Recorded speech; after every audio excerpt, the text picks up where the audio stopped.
Amis followers, bonjour. Aujourd'hui, jeudi 12 août 2021, journée internationale de la jeunesse. Un beau prétexte pour peut-être faire une petite vidéo, parce que cela fait un beau bout de temps que je n'ai pas publié. Pour dire juste que aujourd'hui, nous devons célébrer la jeunesse. Aujourd'hui, il devrait y avoir des célébrations en grande pompe, en virtuel effectivement, en prenant en compte les gestes barrières. Au vu de la Covid, pour nous concentrer davantage sur cette cible importante que constitue la jeunesse. Le 17 décembre 1999, le système des Nations Unies avait adopté la date du 12 août comme date de célébration annuelle de la jeunesse. C'est la journée internationale de la jeunesse et cette année-ci, le thème qui a été choisi par l'ONU, c'est transformer les systèmes alimentaires, les innovations des jeunes pour la santé humaine et celle de notre planète, qui interpelle en gros les questions d'environnement, les questions d'alimentation, les questions de santé, mais aussi et surtout l'engagement des jeunes et leur entrepreneuriat. Et je pense que c'est la lecture qu'il faudrait avoir au niveau de ce thème.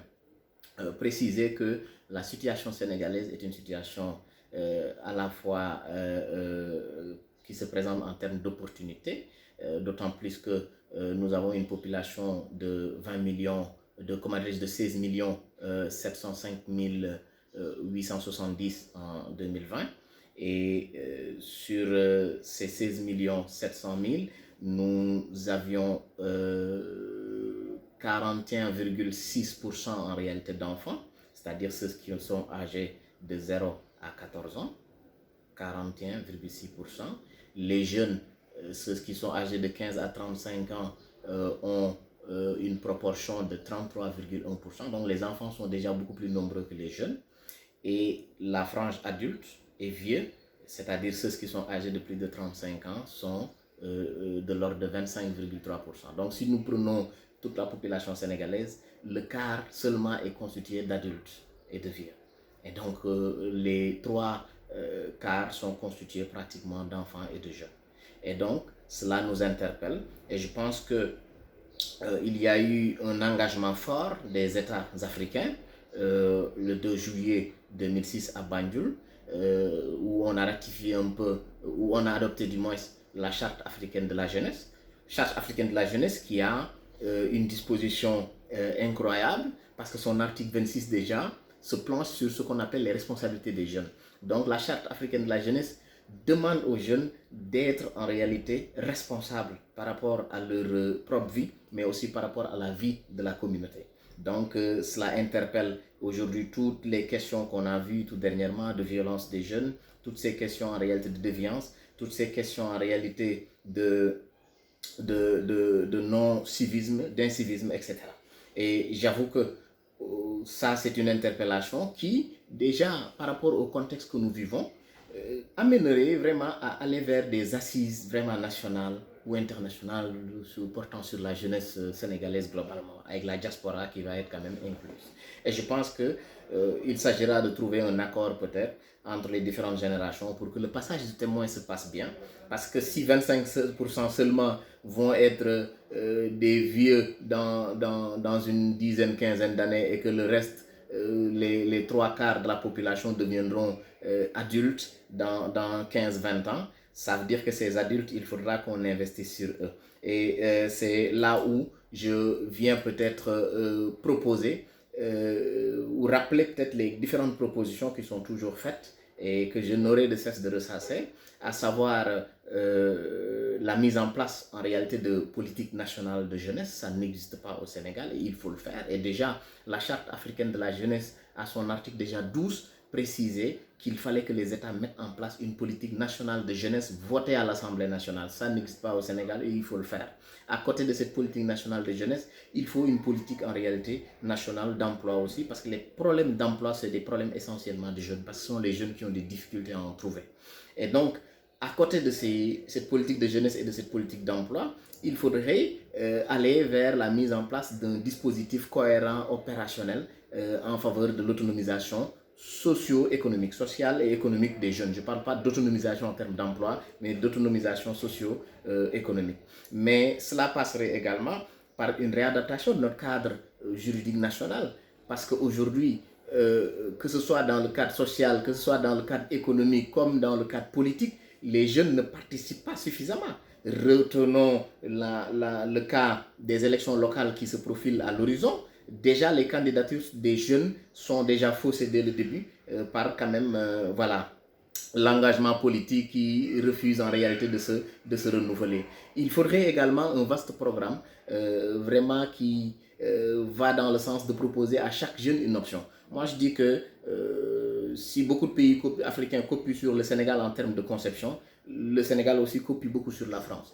La France prend le pass sanitaire, le Sénégal veut imposer le pass sanitaire, la France fait ceci, le Sénégal veut faire cela. Mais ce n'est pas que mauvais, parce que dans les bonnes pratiques de la France, il y a le programme quand même ambitieux d'un jeune en réalité, un projet, un jeune une option, un jeune un choix du moins. Et la France l'a fait, et je pense que le Sénégal devrait aller vers ça, proposer à chaque jeune une option, que ce soit l'option de formation, l'option de l'emploi, l'option du volontariat, l'option comment dirais-je encore, n'importe quelle option que vous prendrez, en réalité, les jeunes pourraient en réalité se retrouver dans ce cadre-là. Stage, emploi, formation, éducation, instruction, etc. Pour faire baisser déjà le taux d'inoccupation, mais aussi le nombre de NEET qu'on a. Il y a beaucoup de jeunes qui ne sont ni en éducation, ni en formation, ni en emploi. C'est des gens qui sont là, désœuvrés, et qui pourtant veulent faire en réalité quelque chose. Et je terminerai par cet appel sur le système éducatif. Tout le monde sait que ce n'est pas adapté. Le système de formation professionnelle, tout le monde sait que ce n'est pas adapté. Le système de l'enseignement supérieur sénégalais, tout le monde sait que ce n'est pas adapté. Donc il faudrait en réalité reformater tout ça, l'adapter à notre réalité et peut-être créer les conditions d'accès aussi pour le maximum en réalité de jeunes. Mais aussi engager le gouvernement vers des actions en réalité concrètes. Même si le président de la République met beaucoup d'argent, 450 milliards, etc., jusque-là, il n'y a pas de concret. Jusque-là, ça reste au niveau en réalité institutionnel. Jusque-là, ça reste en haut. Jusque-là, ça reste en termes de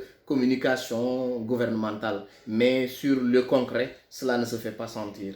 Aujourd'hui, avec la Covid, les jeunes ont été très affectés.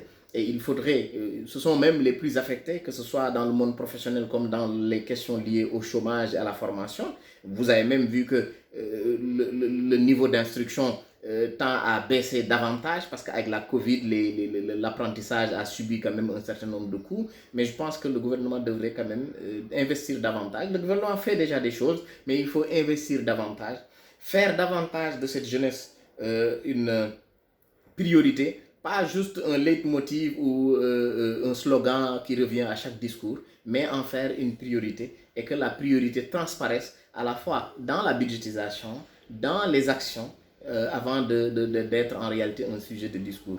Voilà de façon globale ce que je voulais dire par rapport à cette merveilleuse journée consacrée à la jeunesse. J'ai toujours cette réflexion pour la jeunesse parce que nous avons des jeunes chez nous, nous avons de petits frères, nous avons des enfants, nous avons tout. Et nous, peut-être que notre vie est déjà jouée, mais ces jeunes-là, en réalité, devraient subir quand même ou bénéficier d'un certain nombre d'appuis pour que leur avenir puisse être en réalité envisagé de la meilleure des manières. Donc, amis followers, merci. Et je profite de cette journée pour souhaiter une bonne chance à tous les jeunes, qu'ils soient sénégalais, qu'ils soient africains ou qu'ils soient jeunes du monde. Merci.